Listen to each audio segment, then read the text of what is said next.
Hello everyone. In this session, we will be examining the institution of marriage, which forms part of personal laws. We will cover the topics like dissolution of marriage, succession, guardianship, minority, and their impact in the subsequent sessions. The objectives of this lesson are: firstly, to explain the meaning of personal law and its role in the life of an individual. Secondly, to briefly examine the concept of marriage and position of women in the institution of marriage. Thirdly, to study law relating to status of women in marriage under the Hindu, Muslim, Christian and Parsi personal laws. Lastly, to examine the need for a secular law on marriage in India and compulsory registration of marriages. Let's begin by understanding what is personal law. Religion emerged as one of the key pillars of the society in the ancient world. Religion consists of a set of beliefs and customs that are directed how life of humans had to be conducted. The embodiment of religious prescriptions addressing individuals' life in a civil and social sphere, such as marriage, succession, minority, property rights, can be termed as personal law. Thus, over time, every religion has developed a body of personal law. In India, majority of population practice Hinduism, Islam, Parsi or Christianity. Each of these religions has a set of personal laws governing the conduct of their followers. So, let us see each of these personal laws and their impact on status of women. In this session, we shall discuss on the impact of the institution of marriage on Indian women. Let's next understand the concept of marriage. During the progress of human civilization, various institutions emerged to address the needs of a complex social structure. Family emerged as the pivotal form of social institution. Embedded in the institution of family was marriage, which addressed the very important need for companionship and procreation. Marriage has become a universal social and legal institution and has formed as one of the foundations of the family. The traditions surrounding marriage differ from culture to culture. Marriage is a socially or ritually recognized union or legal contract between man and woman and establishes the rights and obligations between them and their children and between them and their families. Before we study the laws relating to marriage of women, let us examine the position of women in the institution of marriage. The status of women in the institution of marriage is based on the religion she belongs to. Though generally every religion proclaims her in high regard and honor, the ground reality reflects to the contrary. Under the customary Hindu law, marriage was a sacrament and the wife was called Ardhangini, that is, one half of man. Manu stated that the man's personality is incomplete unless he gets a wife. Upon marriage, a Hindu woman's gotra and surname changes as she becomes a family member of her husband. Customary Hindu law permitted polygamy and husband did not require the consent of the wives. There were restrictions on women holding property and she was not considered a co-partner for the purposes of joint family property. Under Muslim law, marriage is a contract. Her existence or personality is not merged into that of her husband. Even after marriage, she can alienate or transfer her property in any way she pleases without any control of her husband. She can enter into binding contracts with even her husband and proceed against him in courts. Thus, a Muslim female plays almost equal role as the males in marriage. But she lives with the fear of fragile marital relationship as the Muslim husband has absolute right of divorce at any time by resorting to triple talaq method. After examining the personal law, let us now take a look at the status of women in marriage under the Indian law. In India, generally, the law applicable to a person in respect of marriage depends on the religion practiced by the person. Thus, if both the parties to a marriage are Hindus, they are governed by the Hindu Marriage Act 1955. Similarly, Muslims are governed by the Shariat, Christians are governed by the Christian Marriage Act 1872, and Parsis are governed by the Parsi Marriage and Divorce Act 1936. However, the Special Marriage Act 1954 introduced a secular marriage where under any two persons can marry under this act irrespective of their religion. Now, let us look at how each of these laws deals with women in the institution of marriage. Let us start by examining Hindu women and marriage. The law relating to Hindu women and marriage can be examined in two broad phases: Pre-Hindu Marriage Act 1955 and Post-Hindu Marriage Act 1955. What was the position before the Hindu Marriage Act 1955? Prior to the Hindu Marriage Act, a Hindu marriage was a sacrament solemnized by performing certain sacred rites and ceremonies prevalent in their communities. Two forms of marriage were mostly in practice, that is, Brahma and Asura. In Brahma, the woman was given as a gift by her father to his son-in-law, and in Asura, the father sells his daughter to his son-in-law for Kanya Shulkam. Slowly, the Brahma form of marriage got approval of the majority. The parents of daughters started to present dowry to their sons-in-law for the maintenance of their daughter. This pernicious system has been continuing since then and has resulted in untold miseries, dowry deaths, dowry harassment, and others. Customary law placed Sapinda and Sakotra prohibitions in marriage. There were restrictions on intercaste marriages.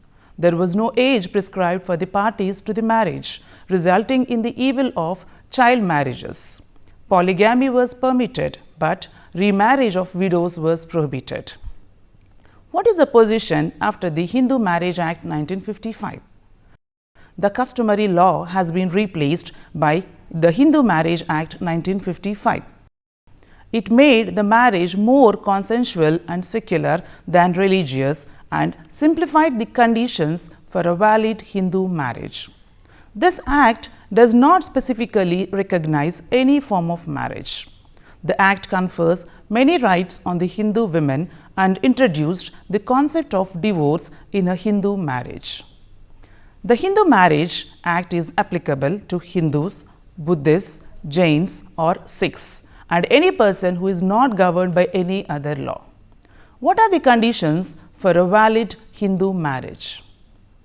Section 5 of the Act lays down the conditions for a valid Hindu marriage. A marriage may be solemnized between any two Hindus by fulfilling certain conditions, namely A. Monogamy, B. A sound mind that is capable of giving a valid consent for marriage, C. A minimum age of 18 years for the bride and 21 years for the bridegroom, D. The parties are not within the degrees of prohibited relationship, and E. The parties are not sapindas to each other. The last two conditions may be waived if there is a custom or usage governing each of the parties to the marriage permitting the same. Section 5 lifts the customary ban on widow remarriage and intercaste marriages.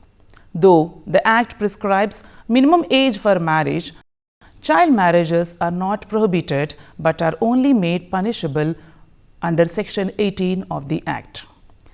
Section 5 also provides for equality to both the parties to the marriage. It does not prescribe any particular ceremony for marriage, but there is no valid marriage when the parties have not observed any religious ceremonies. The particulars relating to such a valid marriage may be entered in a marriage register maintained under Section 8 of the Act.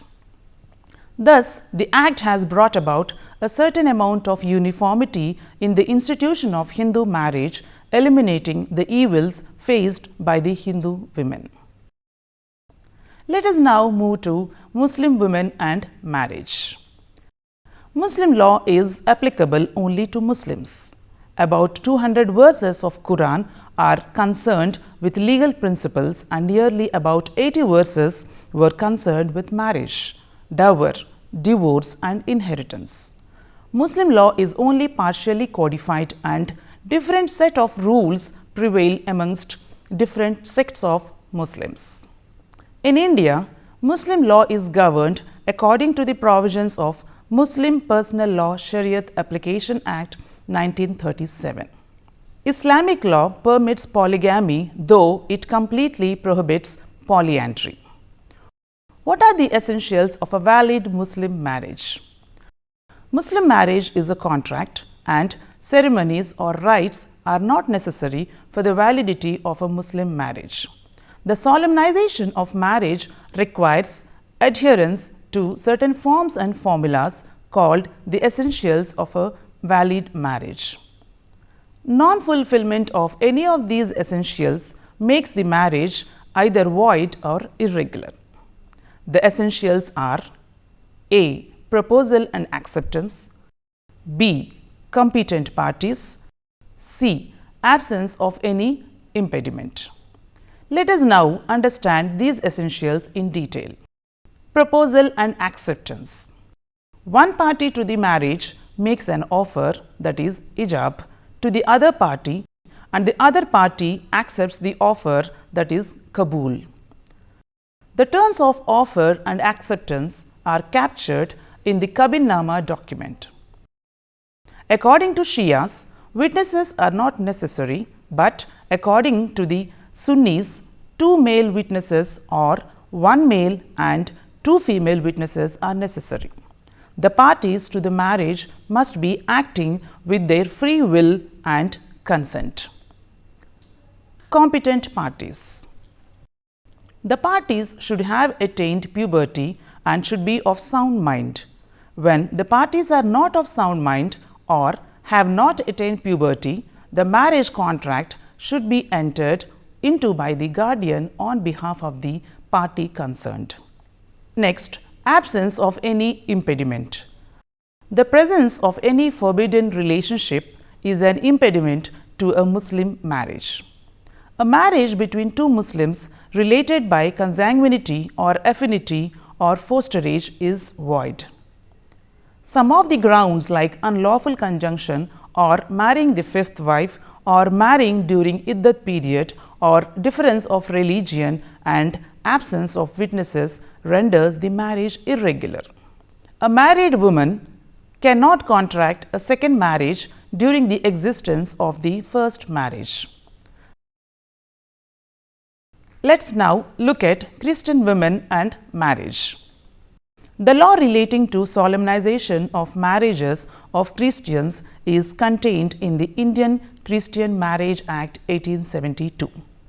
Section 4 of the Christian Marriage Act 1872 states that every marriage between persons, one or both of whom is or are Christians, shall be solemnized in accordance with the provisions of Section 5, and any non-compliance of these provisions renders the marriage void.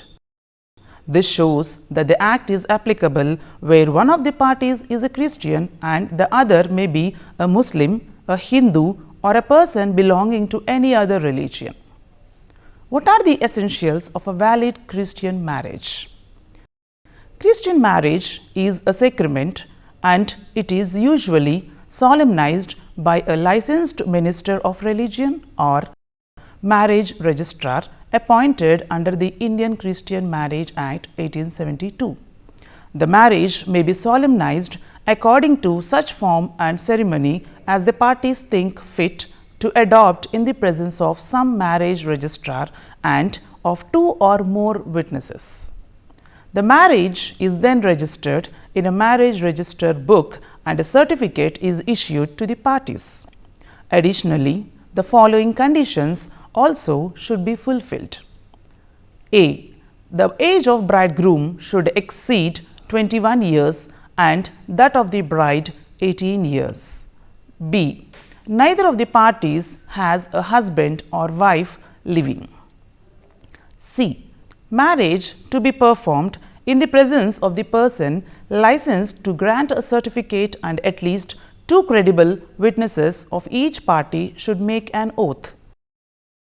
Lastly, we shall discuss on Parsi women and marriage. As per Parsi customary law, marriage is a sacrament and considered a religious duty. The Parsi Marriage and Divorce Act 1936 governs the matrimonial relations of Parsis in India. This act is applicable only when both the parties to the marriage are Parsis. The act also provides for registration of marriage under section 6 of the act. A Parsi marriage is monogamous.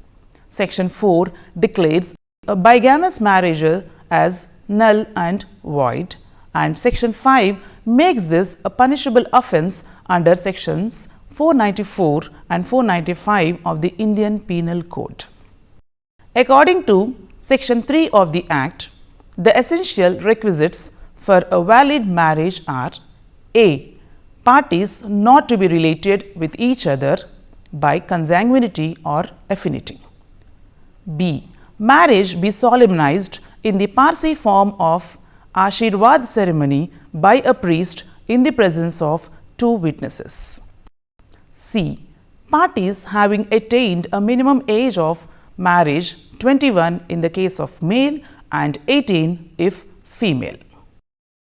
After examining the religious specific marriage laws, let us now examine marriage under the Special Marriage Act 1954. Under the present legal system of India, citizens have a choice of getting married under their respective personal law or under the secular law of marriage. The latter option is governed by the Special Marriage Act of 1954. Any 2 persons, irrespective of their religion, can marry under the Special Marriage Act 1954. The conditions required for a valid marriage under this act are: 1. Neither party should have a husband or wife living. 2. Neither party is an idiot or a lunatic.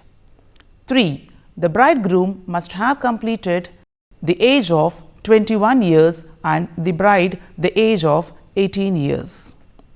4. The parties are not within the degrees of prohibited relationship. And 5. The parties should be citizens of and domiciled within the territories to which the Act applies. No ceremonies are prescribed, but the parties may observe any ceremonies for the solemnization of their marriage. Certain formalities are prescribed before the marriage can be registered by the marriage officers. The Act also permits the persons who are already married under other forms of marriage to register their marriages under this Act. The Special Marriage Act does not by itself or automatically apply to any marriage. It can be voluntarily opted for by the parties to an intended marriage in preference to their personal laws. The formalities for a marriage under the Special Marriage Act commence with a notice given by the bride and groom to the marriage officer. After 30 days of publishing of such notice, if there are no objections or the objection has been rejected, the parties along with 3 witnesses sign in the presence of the marriage officer. Then the marriage is solemnized in any form which the parties choose to adopt.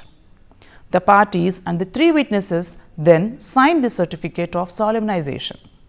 This certificate is conclusive evidence of the solemnization. The solemnization should be completed within 3 months from the date of notice. Now that we have seen the law relating to marriage under various laws, let us now examine the law relating to registration of marriage in India. Registration could be one of the strongest proofs of a marriage.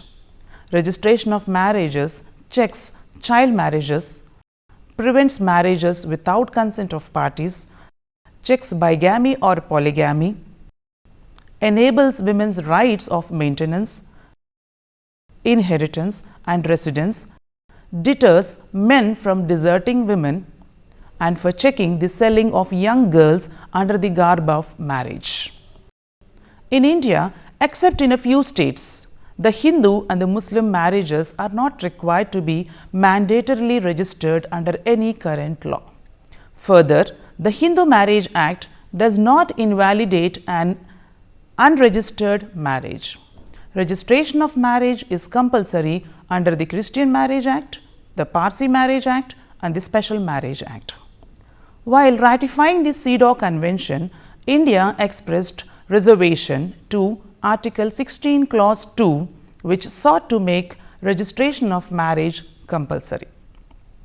The Supreme Court of India observed in Seema versus Ashwani Kumar 2006 that if the marriage is registered, it also provides evidence of the marriage having taken place.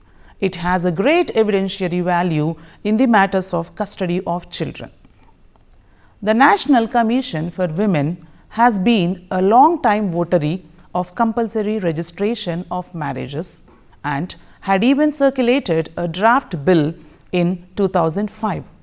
It is unfortunate that the Registration of Births and Deaths Amendment Bill 2012, which made registration of all marriages compulsory and a secular function, could not be enacted.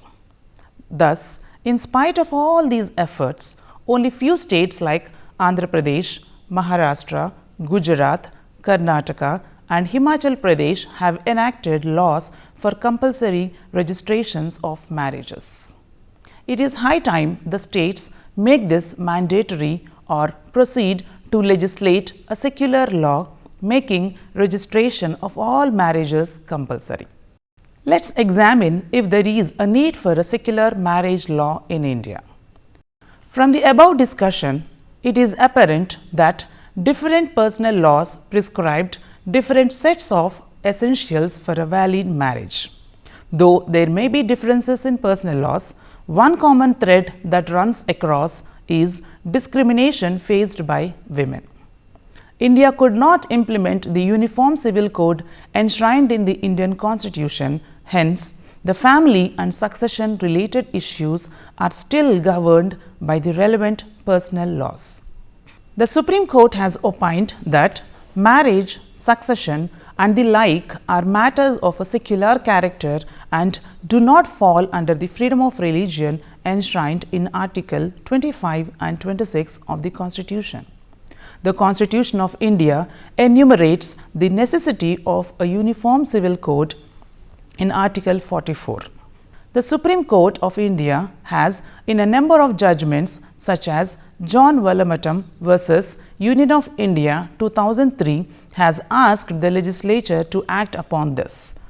Upholding the validity of the Prohibition of Child Marriage Act 2006, the Madras High Court in M. Mohammad Abbas versus the Chief Secretary, Government of Tamil Nadu 2015, held that the provisions of the Act that prescribe a minimum age for marriage, which is more than what the personal laws prescribe, are in no way against the religious rights guaranteed under Articles 25 and 26 of the Constitution of India.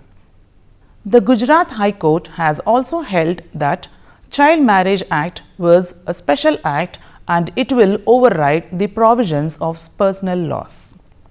International covenants such as Article 23 of ICCPR, Article 10 of ICESCR, Article 16 of CEDAW recognize marriage as a basic human right and seek to provide equality to men and women in all respects. Though India is a signatory to all the above international covenants, so far the implementation record has been unsatisfactory. Let us now conclude this session with a few words. It was once believed that marriages are made in heaven but celebrated on earth. Probably that was the reason for the deep religious sanction for marriage. In the present, the emphasis, however, has shifted from religious doctrines to marriage being a basic human need. The institution of marriage is the foundation for a family in Indian society, and such foundational institution should be organized on secular lines to eliminate every form of discrimination against women. Let's meet in the next session to discuss another aspect of personal laws. Thank you for your time and attention.